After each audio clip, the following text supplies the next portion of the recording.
Hi, my name is Sasha. Welcome back to my channel, Sash Reads, and these are my pile of possibilities for the Mystic Readathon Season 2.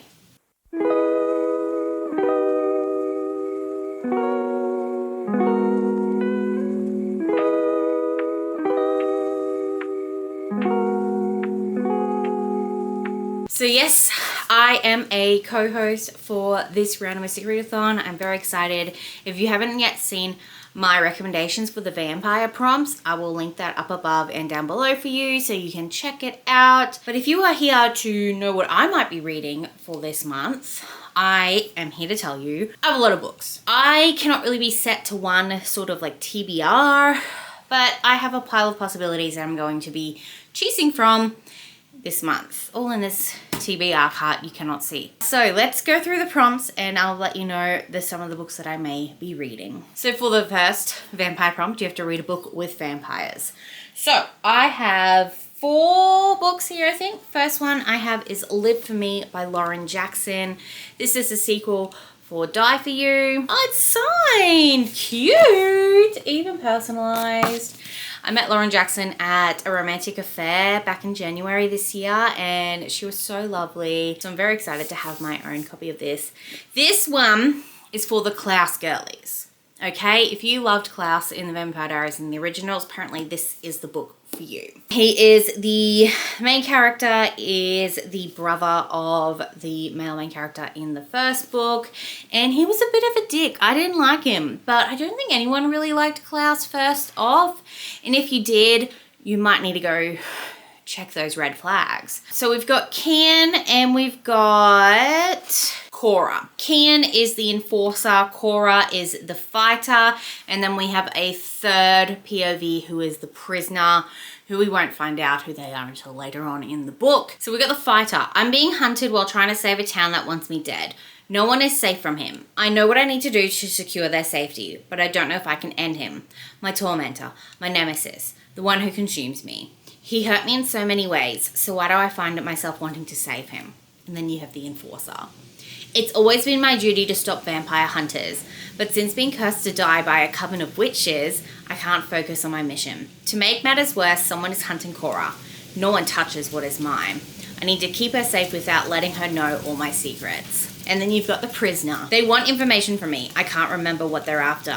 Or maybe I never knew in the first place. I need to escape, but it's impossible when my mind is what's trapped. Ooh. So I am very excited for this one. This would also work for Blood on the cover as well. My next vampire book is A Tempest of Tea by Hafsa Faisal. I do believe the sequel is coming out very soon, so I'd like to pick this up before that does come out. I believe we have a tea house in the daytime. It's like a normal tea house, but at night it's like an illegal blood house for the vampires. Looks like it comes under threat. So she must lead a gang of outcasts in a high-stakes heist to the sinister vampire underworld. Ooh, we've got Ragtag Crew, we've got Romance, Orphan Girl. I'm very excited for this. My next vampire book is Immortal Dark by Tijes Gomar. This is an Australian author. I'm very excited to read more by my Aussie authors. It says, it's a tale as old as time. Bloodthirsty vampire, innocent maiden. Except this maiden isn't so innocent. This maiden is a murderer. So we've got orphan heiress Kidan, who grew up far from the hidden society she was born into, where human bloodlines gain power through vampire companionship. When her sister June disappears, Kidan is convinced a vampire stole her. The very vampire bound to their family. The cruel yet captivating Susenyos Sagard. Ooh. To find her sister, Kidan must infiltrate the elite Uxley University and survive living with Susenyos, even as he does everything he can to drive her away. Have we got like forced proximity, dark academia? That sounds so good. So I'm very excited for this. Last one for now for vampires, we've got Six Scorched Roses by Carissa Broadband. This is number 1.5 in the Crowns of Nyaxia series. You can read this between Serpent Wings of Night and Stars and the Ash Curse King. I can't remember. They've got such long names. This one says here, 6 roses, 6 vials of blood, 6 visits to a vampire who could be her salvation or her damnation. So you've got Lilith, who's been dying since the day she was born, but while she has come to terms with her own imminent death, the death of everyone she loves is an entirely different matter. As her town slowly withers in the clutches of a mysterious god-sent illness, she decides to take matters into her own hands. Desperate to find a cure, Lilith strikes a bargain with the only thing the gods hate even more than her village, a vampire. She offers him 6 roses in exchange for 6 vials of vampire blood, the one hope for her town's salvation. Ooh, that sounds really good. So I'm very excited for this. And I do believe Meredith sent this to me for my Christmas last year. So thank you so much again, Meredith, for this. It is a shorty patootie, so hopefully I'll be able to knock this out quite quickly. Okie dokie. So next prompt on the vampire list features a love triangle. And the first book I've seen on love triangle lists, so hopefully the internet hasn't led me astray, but that is Her Greatest Mistake by Hannah Cowan. This is the 2nd gen ice hockey romance that this author has written.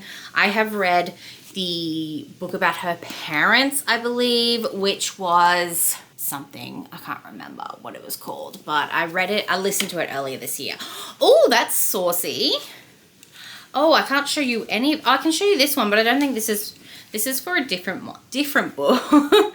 But that's Jamie and Blakely from Their Greatest Strength, which looks like it might be another book set in this series. But this one is also signed. Swift Hat Trick Trilogy is the first one. And you've got Oakley and Ava. They were from the first book. And they had Maddox, Noah, and Adeline. Doesn't even tell me who this book is about. This one is about Braxton. Braxton and who? And who's Braxton? There isn't even a Braxton on here. Oh, this is about Maddox. Who had Maddox? Oh yeah, Oakley and Ava did. See, so that's telling, I don't know. My contract is up at the end of the season, and with playoffs starting, I have to be in my best behavior. This isn't my first rodeo, so it should be easy, right? No, not this time. One bad call and I'm the poster boy for bad decisions. I haven't seen my childhood best friend since the day her father betrayed me and she broke my heart. Now 8 years later, she's back and she's my fake girlfriend for the next 3 months. Some wounds never heal, and the moment I see Braxton Heights, I know mine have not. But she's the only shot I have at saving my reputation and securing my new deal. And while I might have lost it all those years ago, I refuse to lose hockey. I just hope I'm strong enough to not to fall for her all over again. Maybe Braxton Heights is the town? I'm so confused. Anyway, I guess we'll find out together if this is, what's it called, love triangle. Next love triangle book we've got is Still Beating by Jennifer Hartman. This is a dark romance that I know everyone loves. So I'm very excited to get into it. But I do believe it is about Cora, who's attending her sister's birthday party. So the most she expects is a hangover or a walk of shame. She doesn't anticipate a stolen wallet, leaving her stranded and dependent on Dean, her arch nemesis and ultimate thorn in her side. And she really doesn't anticipate waking up in shackles in a madman's basement. To make matters worse, Dean shares the space in his own set of chains. After 15 years of teasing, insults, and practical jokes, the ultimate joke seems to be on them. The two people who always thought they'd end up killing each other must now work together if they want to survive. But Cora and Dean have no idea their abductor has a plan for them. A plan that will alter the course of their relationship, blur the line between hate and love, and shackle them together with far more than just chains. Now, I do believe Dean is actually her sister's boyfriend or fiance. So I think that's where the love triangle comes in. But being shackled together, that's gotta be dark. Anyway, I know this is probably gonna make me cry. Lotus, which is another book set in the same universe, made me cry. So yeah, I am going in with tissues. Another love triangle book on my pile of possibilities is One True Loves by Taylor Jenkins Reid. This is the only backlist book of hers that I haven't read, and I believe it is about this woman who believes her husband has died on a plane crash, and then I think it's been a couple of years later now, she's now engaged to another man, but her husband has been found, has come back, and she has to choose between her fiance or her husband. And I'm not ready for that. I have a feeling it's definitely going to tug those emotional heartstrings of mine.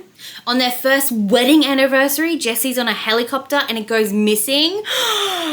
Oh no. Oh, and Jessie was her high school sweetheart. Oh no, I'm so scared. Okie dokie. Next we've got book with blood on the cover, which could be actual like blood in the picture or blood in the title. And first of all, I have Angel's Blood by Nalini Singh. Nalini is going to Rare in October, so I'm hoping to read one of her books before I meet her again. This is a Guild Hunter novel. You've got Vampire Hunter Elena Devereaux. Oh, also works with vampires. I don't know if you can hear, but they're watching K-pop Demon Hunters. We only just watched it last night as a family for the first time, and we loved it so much.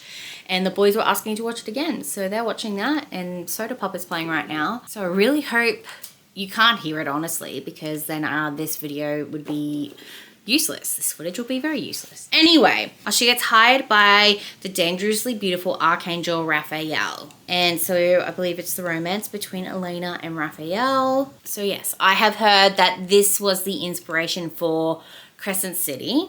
I am glad this is not 700 pages, because that is way too long for a book, especially a book like Crescent City.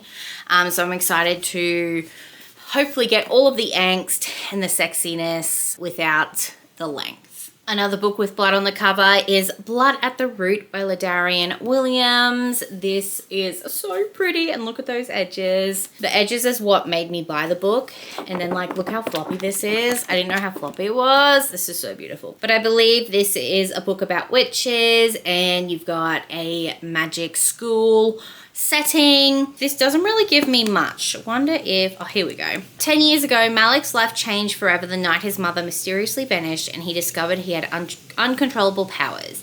Since then, he has kept his abilities hidden, looking out for himself and his younger foster brother, Tay. Now, at 17, Malik is finally ready to start a new life for both of them, far from the trauma of his past. However, a daring act to rescue Tay reveals unexpected connection with his long-lost grandmother, a legendary conjurer with ties to a hidden magical university that Malik's mother attended. Ooh, and there's secrets. Oh, there's a reawakened evil dating back to the Haitian Revolution. I'm so excited. I am so excited. So yes, very excited for that one. Another book with blood on the cover is Where Sleeping Girls Lie by Farida Abika Ayimide.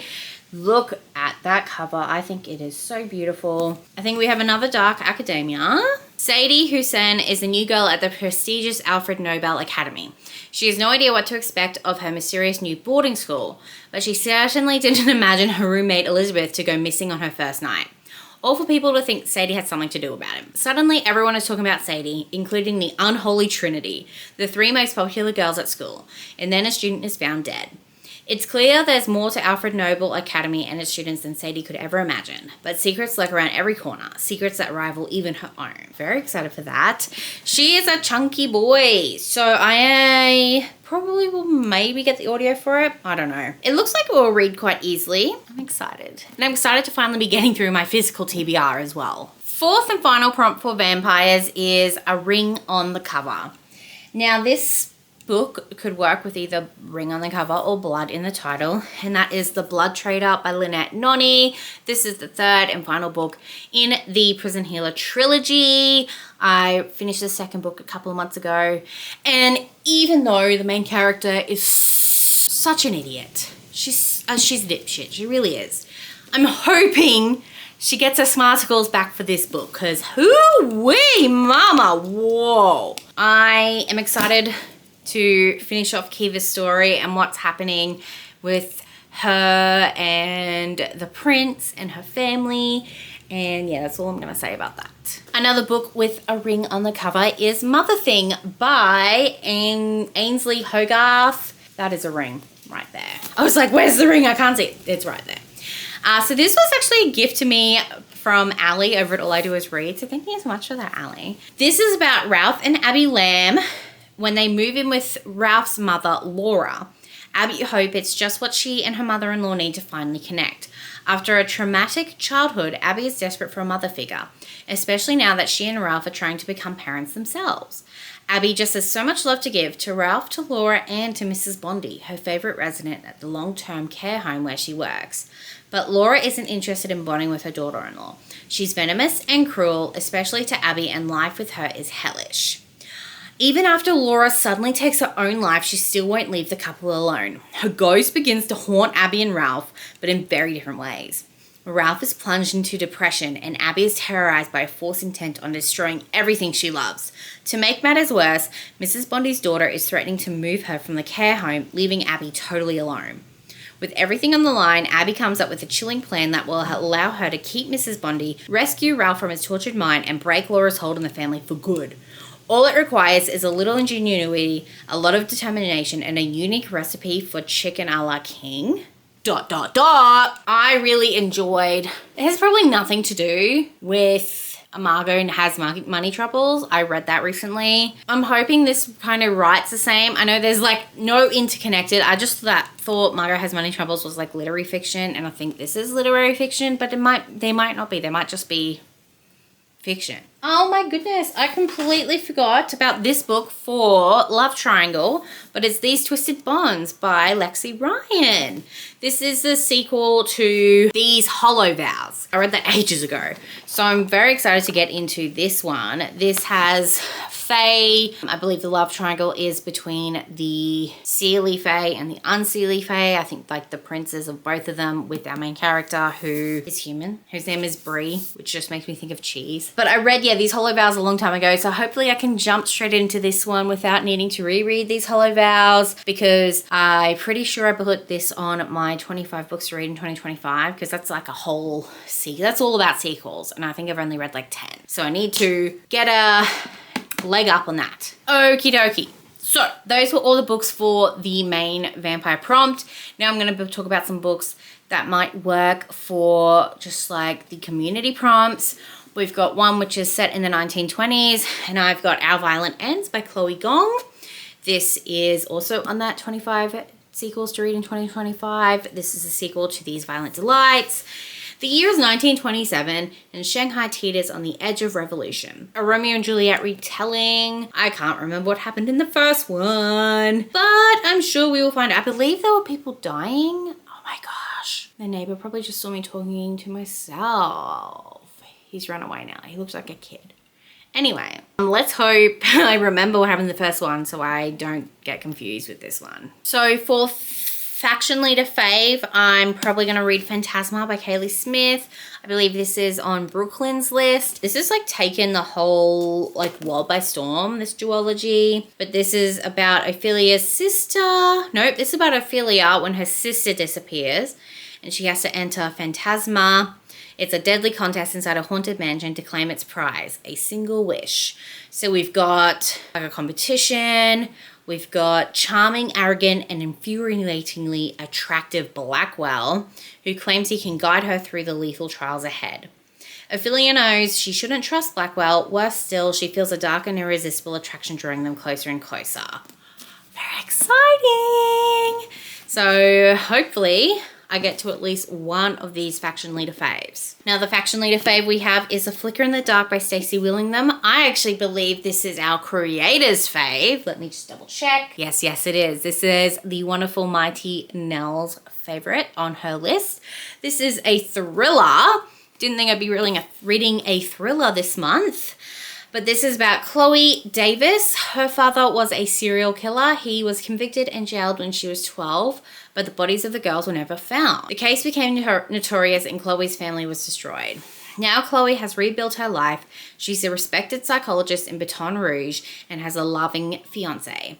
But she just can't shake a tick, tick, tick of paranoia that at any moment it might all come crashing down. It's the anniversary of her father's crimes and Chloe's about to see her worst fears come true. A girl she knows goes missing. The nightmare has started again. Dun, dun, dun! That sounds good.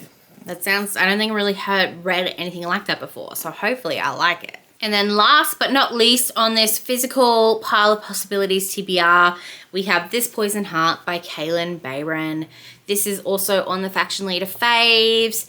If I can remember whose is it, hang on. So this is Julie's fave. So this is about Brie, who can grow an apple tree from seed in a heartbeat, and flowers bloom at her touch.